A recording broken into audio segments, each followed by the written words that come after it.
কিন্তু বাংলাদেশে প্রচুর মানুষ, কয়েক কোটি মানুষ কিন্তু জেনারেল ব্যাকগ্রাউন্ড থেকে আমরা পড়াশোনা করে বের হই। তাদের মধ্যে কতজন মানুষ কোরআন জীবনে পড়েছে, অর্থ বুঝেছে, বা 10টা-20টা সূরা মুখস্থ করেছে, খুঁজে বের করেন। 20-30 বছর পড়াশোনা করেও দেখবেন ওযুর ফরজ কয়টা জানে না, নামাজের ফরজ কয়টা জানে না, যাকাতের নিসাব বলতে পারবে না। জিজ্ঞাসা করেন এখন আরবি কোন মাস চলছে, বলতে পারবে না। কোনো সম্পর্কই নাই দিনের সাথে। সম্পর্ক এতটুকু, জুমার দিনে যেতে হয়, মসজিদে যাই, ইমাম সাহেব আরবি দিয়ে জানে কি কি বলে, শুনি, 2 রাকাত নামাজ পড়ে খরমা দেয়, নিয়ে চলে আসি। সমস্যাটা এরকম আর সংস্কৃতি। তো কোরআন কেন্দ্রিক চিন্তা করেন। আবার দেখেন যারা কোরআন আমরা টুকটাক বুঝি ভাঙাচোরা, আমরা আবার কোরআনের আদেশ এবং নিষেধ কতটুকু মেনে চলি, এটা একটা বড় বিষয়। যারা আমরা কোরআন হাদিস কিছুটা বুঝি, তারা আবার কোরআনের আদেশ মানে কিনা, নিষেধ বর্জন করে কিনা, এটা আরেকটা বড় বিষয়। বাস্তবতা এমন, বাস্তবতা দেখবেন কতগুলো ফ্যামিলি পান যে এই ফ্যামিলিগুলোর মধ্যে পর্দা কায়েম আছে। খুঁজে দেখেন, আপনি নিজের পরিবার থেকে শুরু করেন, আমি আমার পরিবার থেকে শুরু করি, আপনি আপনার থেকে শুরু করেন, আপনার আত্মীয়দেরকে দেখেন, বংশকে দেখেন, সমাজকে দেখেন, আপনি খুঁজে পাবেন কতগুলো পরিবার পাবেন যেখানে পর্দার বিধান কায়েম আছে। পরিবারের মেয়ে পর্দা করে, মা পর্দা করে, বোন পর্দা করে, অল্প সংখ্যক, ইল্লা মাশাআল্লাহ। হ্যাঁ, এমনও পরিবার আছে যেই পরিবারের সদস্যরা জীবন চলে গেলেও পর্দা ছাড়বে না, এমনও আছে। এমনও পরিবার আছে পরিবারের প্রত্যেক সদস্য আলেম। এমনও পরিবার আছে যে নামাজ না পড়লে পরিবারে ভাত দেওয়া হয় না, এমনও আছে। এগুলোর সংখ্যা কত? নিতান্তই কম, নিতান্তই কম। বাস্তবতায় আসেন আপনি, বাস্তবতা এমন, এগুলোর সয়লাভ চলছে। আবার একটা বড় ইস্যু বলি, মুসলিমদের কথা বলছি। আপনি প্রত্যেকটা পরিবারের জরিপ চালিয়ে দেখেন কতগুলো পরিবারে হালাল রিজিক ঢুকছে। হালাল রিজিক, মাথার ঘাম পায়ে ফেলা হালাল রিজিক পরিবারে ঢুকছে, হালাল খেয়ে পরিবার পরিজন জীবনযাপন করছে। কতটা পরিবারে? ম্যাক্সিমাম পরিবার সুদখোর, ম্যাক্সিমাম। যে আমি নিজেকে সুদ থেকে মুক্ত মনে করছি, মনে করেন আমি একটা বাসায় ভাড়া থাকি, কথার কথা, মনে করেন কথার কথা। এখন ধরেন বাসার মালিক সুদী ব্যাংক থেকে লোন নিয়ে বাড়ি করেছে, কথার কথা, এক্সাম্পল দিচ্ছি। এখন এই টাকাগুলো, ভাড়াটিয়াদের টাকাগুলো নিয়ে তিনি ব্যাংকের লোন শোধ করেন, কথা বুঝতে পারছেন? আর একবার লোন নিলে তো শোধ করা 4 টাকানি কথা না, চক্রবৃদ্ধি হারে বাড়তে থাকবে। এটাই ওদের উদ্দেশ্য ছিল, রক্ত চুষে খাওয়া, সাক। যার ফলে ধনী ধনী হতে থাকে, গরিব আস্তে আস্তে আরো গরিব হতে থাকে।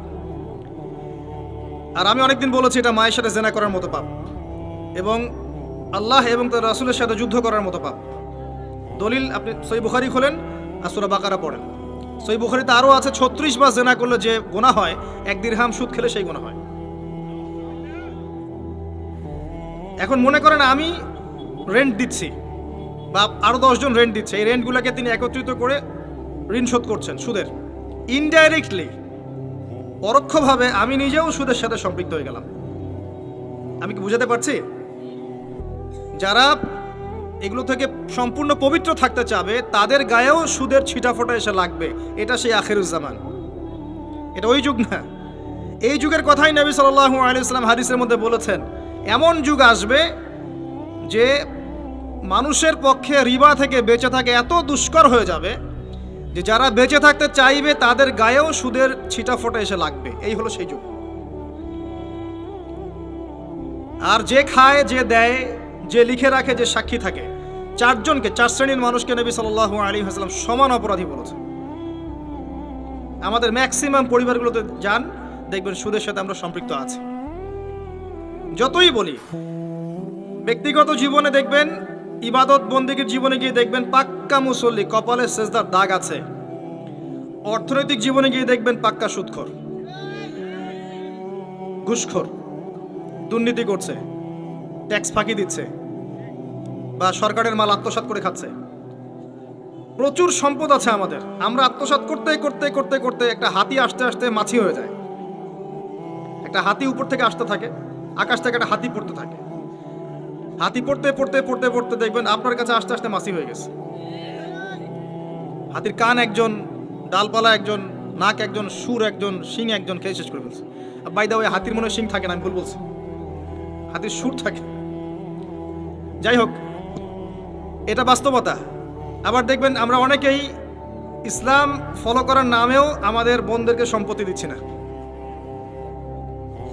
সুযোগ পেলেই প্রতিবেশীর জমি মেরে খাবো, 1 বিঘত জমিও ছাড় দিব না। সুযোগ পেলেই অন্যের জমি মেরে খাবো, আত্মসাৎ করে খাবো। দেখা যাবে যে একটা জিনিস মানুষের প্রাপ্য, সেটাকে আমি ঘুরিয়ে ফিরিয়ে নিজের পকেটে ঢুকিয়ে ফেলেছি। চাকরিতে যাবেন, টেবিলের নিচ দিয়ে টাকা না দিলে আপনার জব হবে না। আর আপনি বলছেন যে এখন তো দেওয়াই লাগছে, কিছু করার নাই, না দিলে তো আমার চাকরিটা হবে না। মানে এটা আপনি ঘুরিয়ে জায়েজ করলেন আর কি। আবার কিছু দাড়িওয়ালা মুফতি সাহেবও থাকবেন, দেখা যাবে বলবে হ্যাঁ এটা করা যায়, কারণ এখন তো এই যুগে চলছে, ওটা না করলে তুমি তো চাকরি পাবে না। ঘুরিয়ে ফিরিয়ে সিচুয়েশন এমন করেছি আমরা। বাস্তবতা এমন, এখানে আইওয়া শোডাউনের প্রশ্নই ওঠে না। মানে এখানে ইসলামের বেসিক জিনিসগুলোর বালাই নাই। উঁচু উঁচু বিষয়গুলো অনেক দূরের পথ, অনেক দূরের পথ। জিহাদ ফি সাবিলিল্লাহ, ইসলামী খিলাফা, কিতাল ফি সাবিলিল্লাহ, ইসলামী হুকুমত, আল্লাহর জমিন, আল্লাহর দিন প্রতিষ্ঠা, উঁচু স্কেলের কথা, অনেক উঁচু স্কেলের কথা। নিচু স্কেলগুলো তো দেখাচ্ছি আপনাকে, নিচু স্কেলগুলো। 5 ওয়াক্ত সালাত এটা এমন একটা বিষয় ছিল উম্মার মধ্যে যে একজন মুসলিম 5 ওয়াক্ত সালাত পড়ে না, এটা চিন্তাই করা যেত না। শতাব্দীর পর শতাব্দী এমন জেনারেশন চলে গেছে যারা 5 ওয়াক্ত নামাজ পড়তো না, মুসলিম পরিবারের সন্তান, এটা কল্পনাও করা যেত না। এখন অ্যাভেলেবেল, ঘরে ঘরে দেখবেন বেনামাজিদের ভর্তি। মুসলিম মেয়েরা পর্দা করবে না, এটা কল্পনাও করা যেত না। এখন ঘরে ঘরে দেখবেন জিন্স আর গেঞ্জি, জিন্স আর গেঞ্জি, ছেলেদের পোশাক পরে রাস্তাঘাটে ঘুরছে। ইভেন গ্রামগুলোতেও, গ্রামে অনেক সময় এমন এমন দৃশ্য দেখা গেছে চোখে, দেখে আমরা মনে করতেছি আমরা কি ঢাকা শহরে আছি নাকি নাকি এটা নিউ ইয়র্ক। আবার গ্রামের মেয়েরা আবার অত্যাধুনিক, কপি করতে করতে দেখা যায় অনেক সময় শহরের মেয়েদেরকে হার মানিয়ে ফেলে। এটা কল্পনায় ছিল না যে মেয়েরা এমন পোশাক পরে ঘোরে মুসলিম পরিবারের। মুসলিম পরিবারের মানুষ কোরআন তেলাওয়াত করতে পারে না, এমনটা হিস্ট্রিতে কখনো ছিল না, খুব কম, রেয়ার। এখন এসে দেখবেন এটা অ্যাভেলেবেল, ঘরে ঘরে দেখবেন কোরআন পড়তে পারে না। কোরআন তেলাওয়াতের কথা বলছি, এবারত তো অনেক দূরের কথা। এবারত বুঝতে তো আরও 10 বছর লাগবে। তারপরে হাদিসের কিতাব, ফিকহের বই, ইসলামের ইতিহাস, ইসলামিক অর্থনীতি, জিওপলিটিক্স, অনেক দূরের পথ। আমি শুধু নর্মাল কোরআন তেলাওয়াতের কথা বলছি, বিশুদ্ধ করে। একটা মক্তবের বাচ্চার যে যোগ্যতা, দেখবেন জেনারেল পড়ুয়া BBA করে বের হয়েছে, ওর সেই যোগ্যতা নাই কোরআনের ক্ষেত্রে। একটা মাদ্রাসার ছোট ক্লাসের বাচ্চা, ক্লাস 5-6-এ পড়ে, দেখবেন কোরআন যেভাবে পড়তে পারে, একজন বাইরে থেকে ডিগ্রি নিয়ে আসছে সেটা পড়তে পারে না। এরপরেও সে বলছে আমি শিক্ষিত, এবং সেখান থেকে পাশ করে এসে বলছে যে ইসলাম এই যুগে চলে না, ওই যুগে চলতো।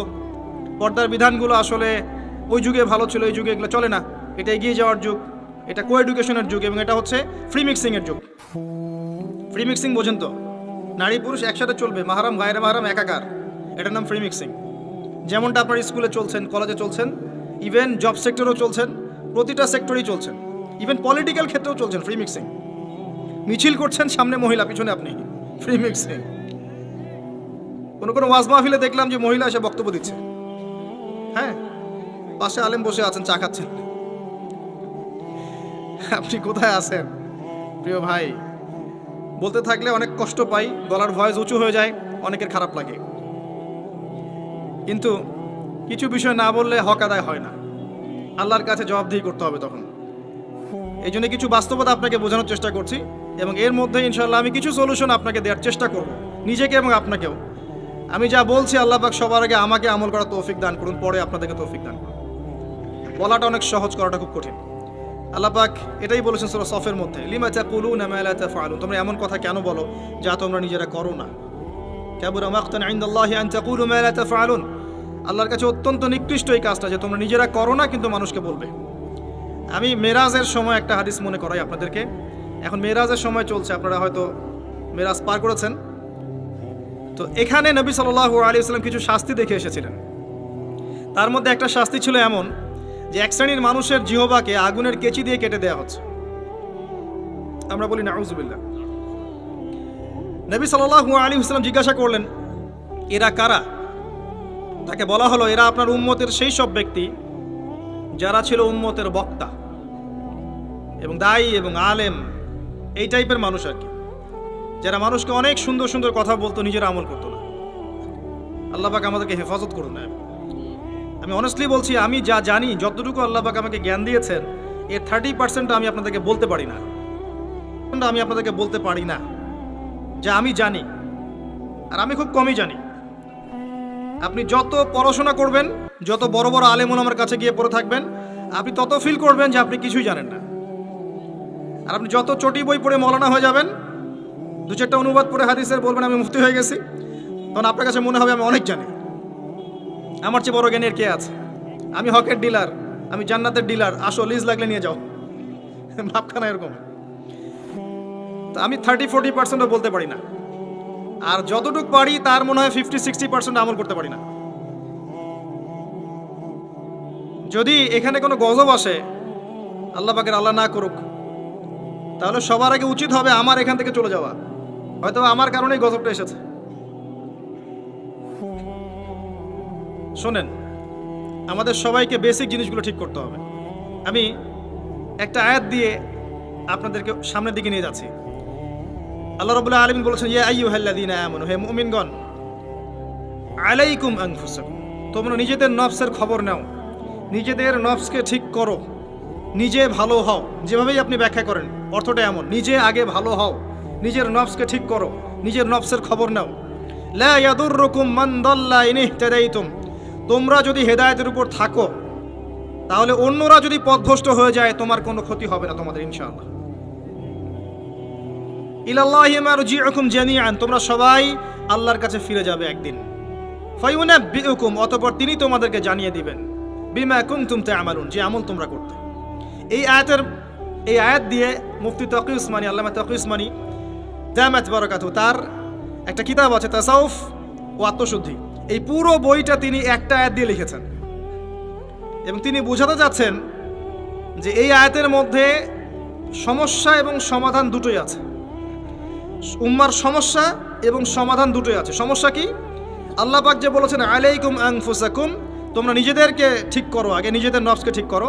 আমরা উল্টা কাজ করি, নিজেকে ঠিক না করে মানুষকে ঠিক করতে চাই। আমার কথা কি বুঝতে পারছেন? আমরা প্রত্যেকেই নিজেকে ঠিক না করতে গিয়ে আগে মানুষকে ঠিক করতে চাই। এটা সবচেয়ে বড় সমস্যা। এতে করে যা হয় যে আমার সমাজ সংস্কারমূলক কাজে আসলে কোনো প্রতিফলন ঘটে না, কারণ আমি তো নিজেকেই ঠিক করতে পারি না। এবং সলিউশনটাও এখানে হচ্ছে এই যে আগে নিজের জান বাঁচাতে হবে। কু আনফুসাকুম, নিজে আগে জাহান্নামের আগুন থেকে বাঁচো, ওয়া আহলিকুম নারা, তারপর পরিবারবর্গকে বাঁচাও।